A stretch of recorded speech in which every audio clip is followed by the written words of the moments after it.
until we're not depressed. That could also be a good idea.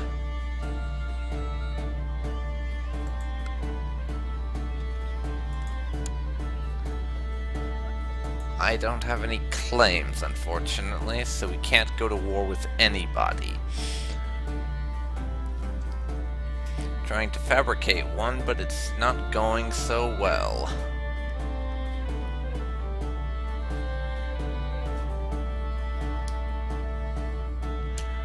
And I need to check on something.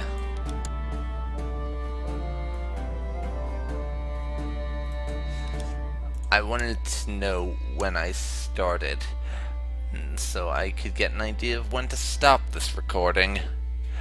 So I'm going to stop it in January 1784, 10 years after we started this one.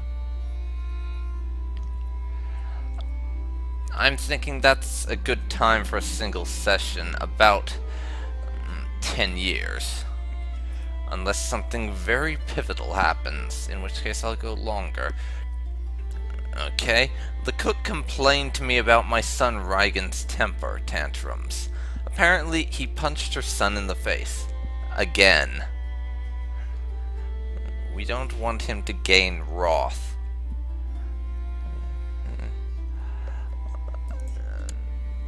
I don't think.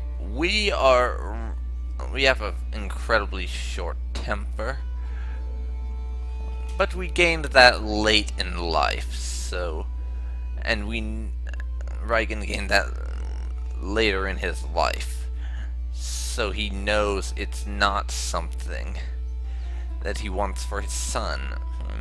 But we are rather aggressive, so I think he's going to beat him into being calm, or trying to.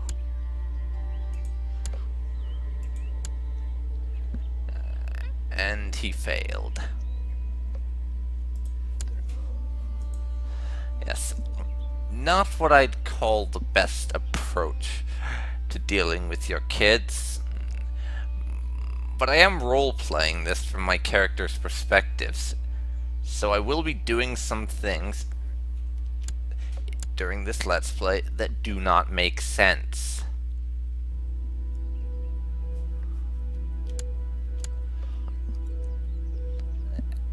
Stuff like that will be among them.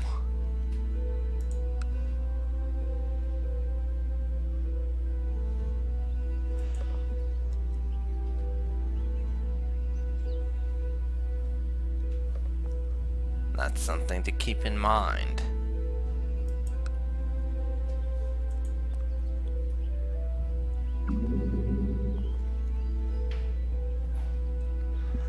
And for now, I'm waiting on that claim to see if it ever fabricates.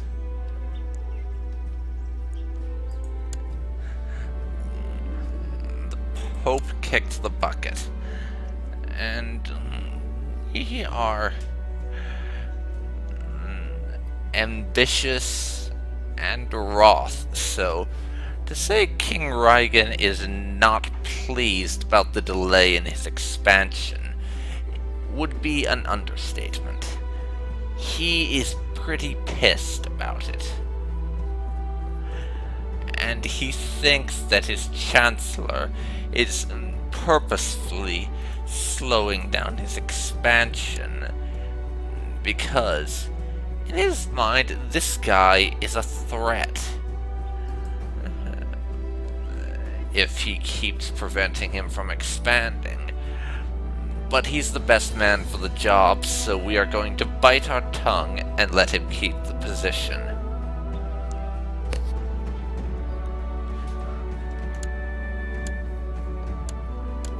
Apologies, I think I just bumped the microphone.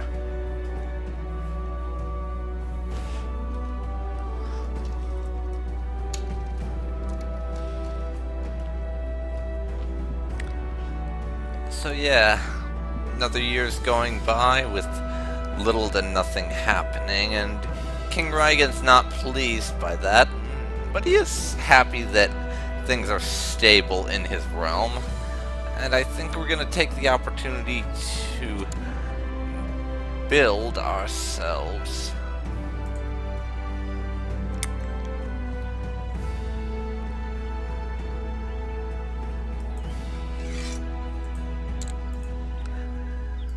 an Earth Hill Fort and start the conversion over to feudalism in Dublin.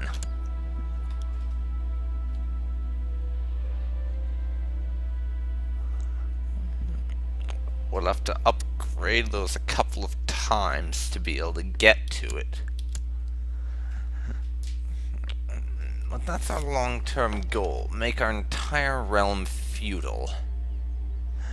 Because we've seen how things run relatively smoothly down Central Europe. We have these large realms that are able to maintain a tremendous amount of territory under their command.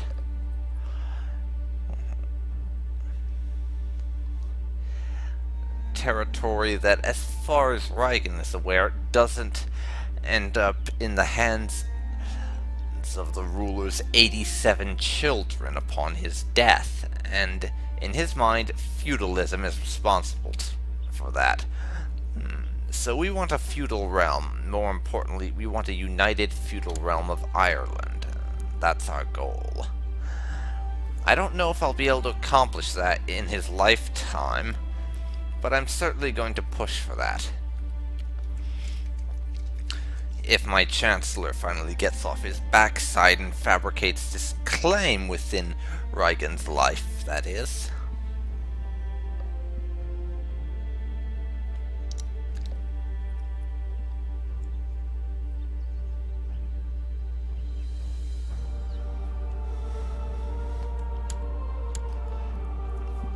Who knows how likely that is? I fear my son Rigan is too cynical for his age. Well, we're cynical, and he is incredibly... he's been a cynic his whole life, so I think that kind of trait is something we would pass on to our son. Yes, he is clear-sighted.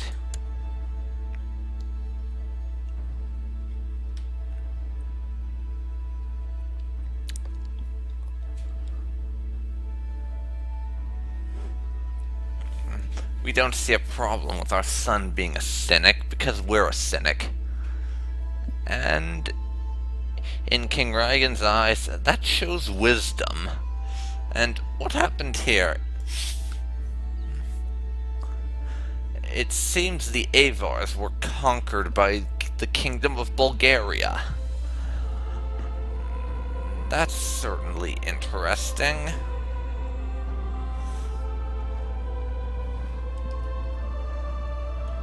More than a little bit interesting. Okay. You realize that to become a great fighter, you would need to get in better shape. There's a great path in the nearby woods that would be an excellent running path. Let's go running. And get in better shape so we can be a proper warrior. Once more. After countless of swinging your sword, I think that's supposed to read after countless hours. I'm guessing there's a little typo in the text file. After countless hours of swinging your sword, you are starting to learn the ins and outs of every strike that is possible against your foes. The hard training is paying off, and they misspelled off as of. And we become a warrior until the end of the game, for the rest of our life, basically. Yeah, I know I'm nitpicking the little things like that, but I just notice that kind of thing. And since there's not a whole lot I can do, I'm going to keep noticing it.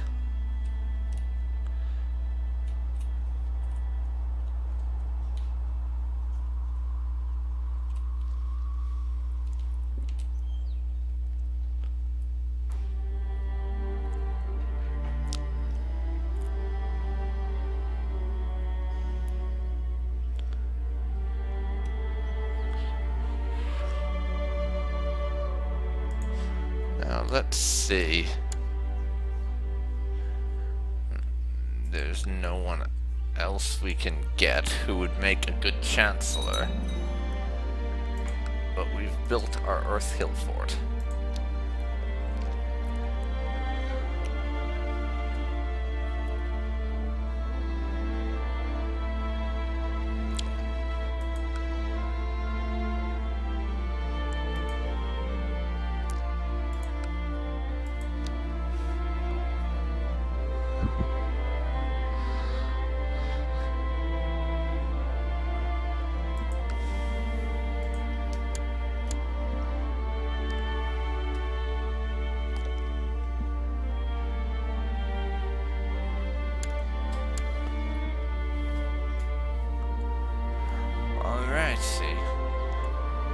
Now we're reduced to waiting until we have a claim when we can strike at our foes. Which is not yet, unfortunately. Age 37 and no claim.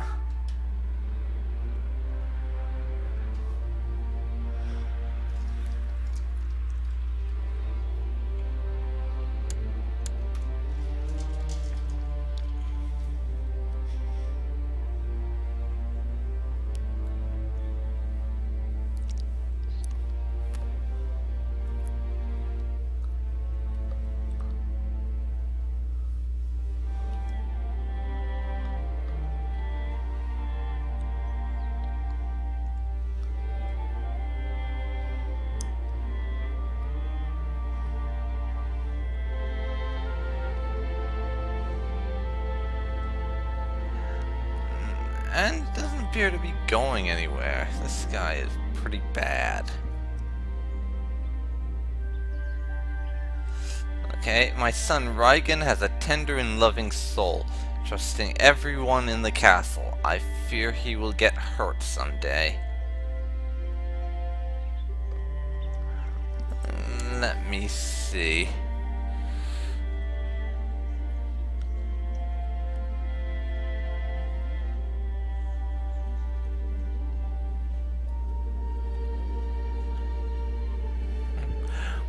We are cynical and wroth and everything, but I think there has to be a limit.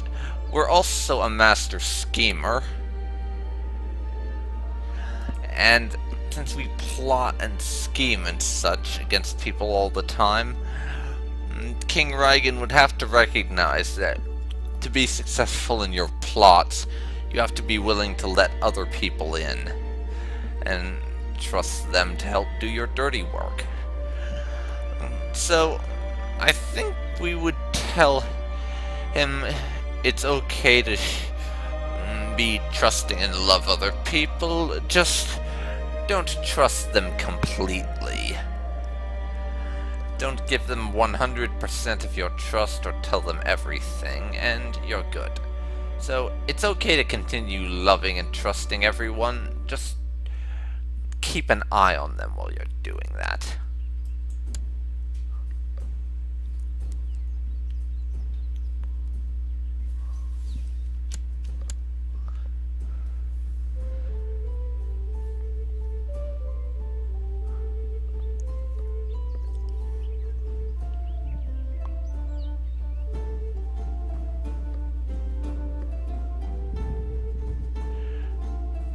So yes.